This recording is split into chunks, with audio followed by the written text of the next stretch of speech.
திருச்சிற்றம்பலம். திருநாவுக்கரசு சுவாமி அருளிய தேவாரம் 4ஆம் திருமுறை. பண் திரு நேரிசை. தலம் திருச்செம்பொன்பள்ளி.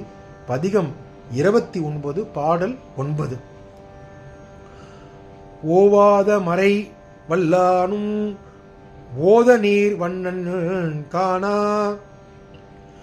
ஓவாத மறை வல்லானும் ஓத நீர் வண்ணன் காணா. மூவாத பிறப்பாளாரும் முனிகள் ஆனார்கள் ஏத்தும். மூவாத பிறப்பிலாரும் முனிகள் ஆனார்கள் ஏத்தும்.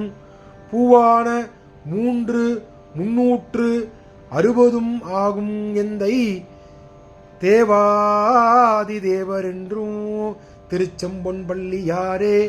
பூவான 360 ஆகும் எந்தை தேவாதி தேவரின் என்றும் திருச்செம்பொன்பள்ளி யாரே. திருச்செம்பொன்பள்ளி யாரே.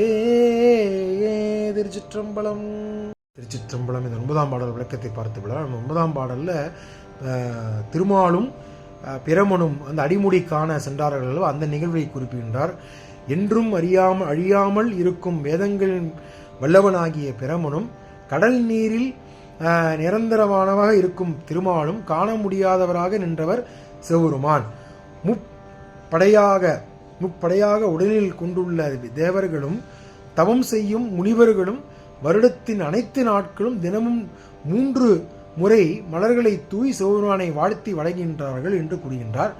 இவ்வாறு வணங்கும் முனிவர்களும் தந்தையாகவும் தாயாகவும் தேவர்களுக்கு தேவனாகவும் விளங்கும் சிவபெருமான் திருச்செம்பொன்பள்ளியில் நமக்கு காட்சி அளித்துக் கொண்டு அருள் பார்க்கின்றார் என்று சொல்லி இந்த பாடலை முடிக்கின்றார் அப்பர் சுவாமிகள். திருச்சிற்றம்பலம்.